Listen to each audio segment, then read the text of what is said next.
turn our sights to Bears and Eagles. Yes, they're playing each other once again. Seems like they play each other almost every year. And to get our outside view, we'll go to Jeff Dickerson, the Bears beat reporter for ESPN, ESPN 1000, radio host, Dickerson and Hood, and also makes some TV appearances as well on WLS. Good old WLS, ABC 7 out there. Jeff Dickerson with us here on the Sports Bash. Hello, Jeff. Happy Black Friday to you, sir.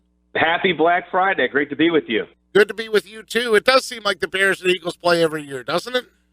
It really does. And I'll tell you what, from a personal standpoint, last year the Eagles, if you remember, came to Soldier Field in Chicago in week 2. And that was the first time that I got to see Carson Wentz live. And, I mean, he was, if you remember, he was terrific that night, outstanding. So I'm very eager. I don't think the Bears are eager, but I'm eager just to see with my own eyes, the difference between year 1 and year 2.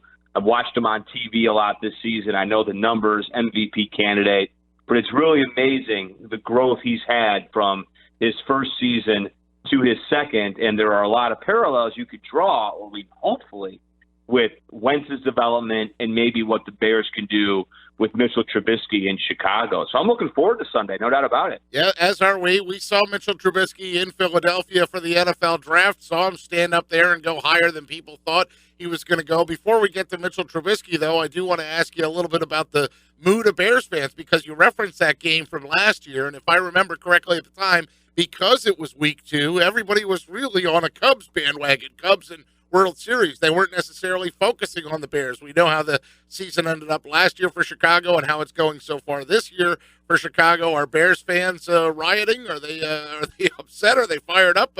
What's the mood of Chicago Nation about their football team? Oh, it is. I think just a lot of Bears fatigue in Chicago. This is an organization that's about to miss the playoffs for the 10th time in 11 years. I mean, that's remarkable. I mean, that's Jacksonville-like. I would say the Browns, but the Browns, haven't made the playoffs one time in 11 years. But, I mean, you could argue that the Bears have become the Browns of the NFC, and that's really scary. So there's always going to be the segment of fans, and you guys know this, that hear no evil, see no evil. You're just being a hater because the Bears know what they're doing. Well, I'm here to tell you the Bears probably don't know what they're doing. And it's been like this for a long, long time. I think what's going to happen is you have probably another head coaching change this offseason. John Fox is 12-30 as Bears head coach. I mean, I don't know how you could justify him coming back for a 4th year. So I think once that happens, there'll be the typical optimism that is there every single off season. They're a player or 2 away, when in reality they are not a player or 2 away. So many things have to go right for this team to get back on track, and unfortunately, the decision makers have been proven to just make bad decisions over and over again. So I think right now most Bears fans feel like they're just kind of stuck in this endless cycle of mediocrity. Hey, Jeff, who do you blame more in this situation? Because, I think it's obviously always easy to blame a head coach.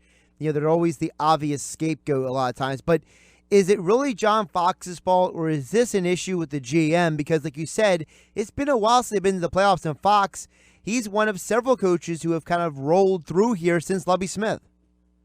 I don't blame everything on the head coach, but, I mean, John Fox has not done a good job with the Bears. I mean, there's just no way to even spin it. Nothing he's done has worked. He's made so many questionable in-game decisions. They weren't ready to play against Green Bay in the biggest game of his tenure a couple of weeks ago. So he's done a very poor job. But the GM, who is also in year 3 and is also 12-30, the general manager is the one who signed Mike Glennon. That was disastrous. And their entire free agent class this year, Mike Glennon, Marcus Wheaton, Marcus Cooper, Quentin Demps, none of them have worked out really. His first free agent class was Eddie Royal. That didn't work out. Antro Roll, that didn't work out. Pernell McPhee is an okay player, but they're paying him to be an elite player, and he's just a situational guy at this stage of his career. Kevin White was a bust in the first round. His second first-round pick, Leonard Floyd, is on IR again. So he's a nice player, but he's had some injury concerns. So yes, I think to get where the Bears have gotten, this is a collective effort. It's not just the coach. It's not even just the GM. It's also ownership, because they've proven, again, time and time again, they don't know how to hire the right people to get this thing back on track. It was pretty good with Jerry Angelo and Lovie Smith for a lot of years. They got impatient. They let those two guys go, and it's just been utter chaos since then. You mentioned Mike Glennon earlier. The starting quarterback now is Mitchell Trubisky. Obviously, they traded up that one spot to go and get him, which to this day I'm still kind of scratching my head about why you had to jump one spot. But I digress. Is it really Trubisky, though, that is going to turn this team around? Because it seems like when they've won games, Jeff, it's been because of that running game and that defense. Whereas when they lose games, it just seems like they just don't have enough talent around him.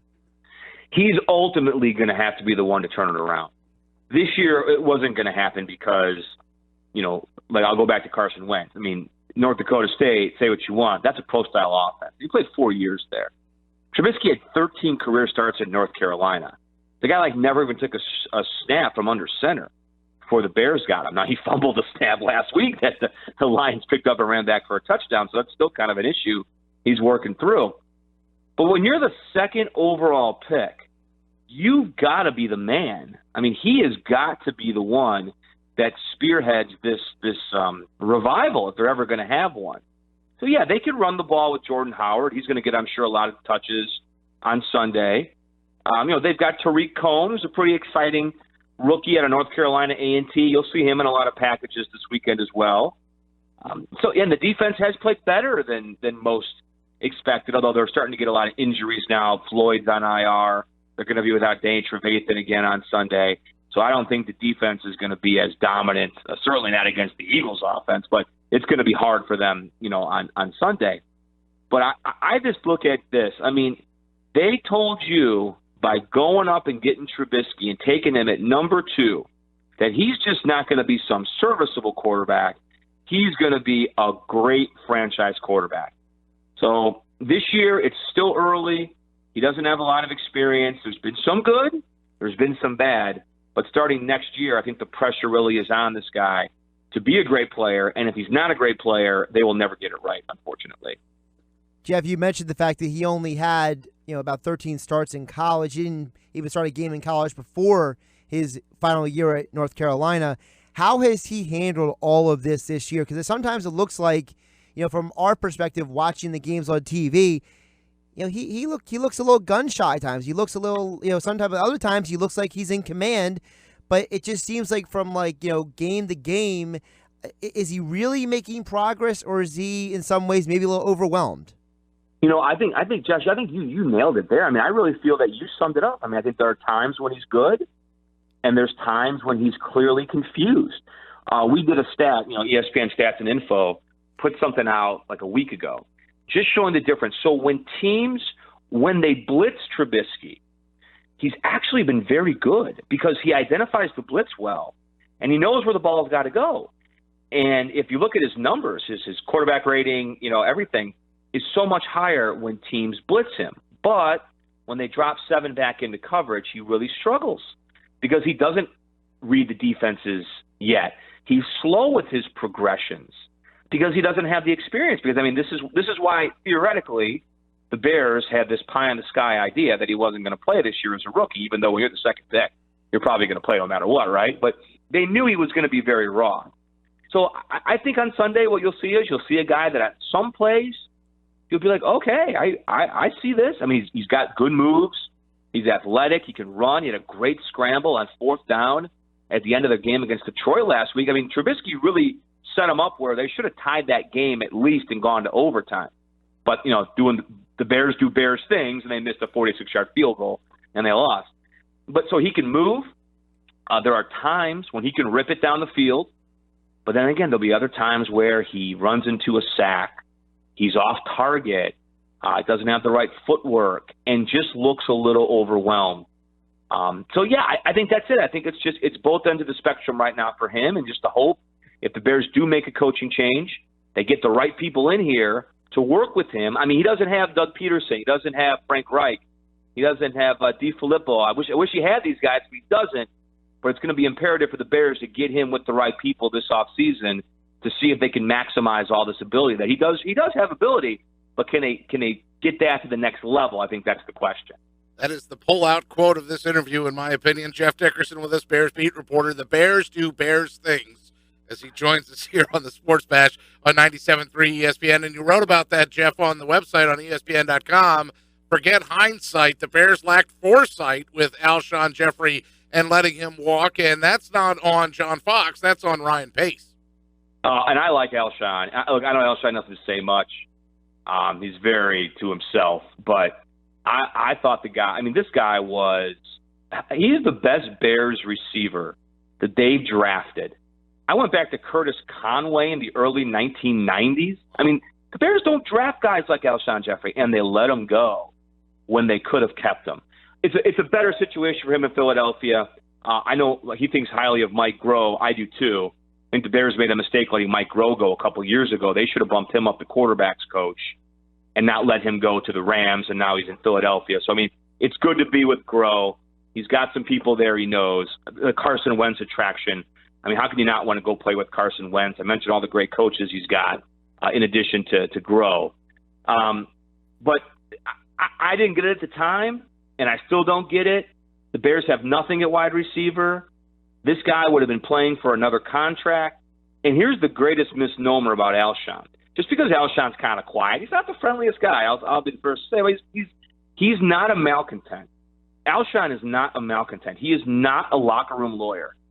So he is not a distraction. And he's not going to be a distraction if he doesn't start getting the ball for Philadelphia, which I don't think is going to happen. But he's a guy that just goes about his business. So they could have kept him. They made a big mistake. I know Alshon's going to play off the game on Sunday, but I guarantee you he wants to have a very big game.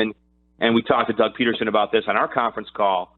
And I asked him, I'm like, look, is this going to be a long-term deal with Alshon? And he kind of gave the impression that, yeah, I think Alshon's done a lot so far to show the Eagles that after the season's over, he's probably a guy certainly worth investing in for the long term because he's very talented. He's not Julio Jones. He's not, Antonio Brown. But that next tier of wide receivers, I think Alshon's firmly in there, and that's the guys you win with in this league. Jeff Dickerson with us, Bears beat reporter for ESPN. You can find him on Twitter at Dickerson ESPN, and, of course, ESPN 1000 in Chicago. Well, we'll see, Jeff, if your words come true, if the Bears do Bears things on Sunday at the Link. It's 3-7 Chicago, 9-1 Philadelphia, and we thank you for joining us for a couple minutes here on the Sports Bash on 97.3 ESPN. Thanks so much, buddy. Oh, guys, it's my pleasure. Enjoy the game on Sunday.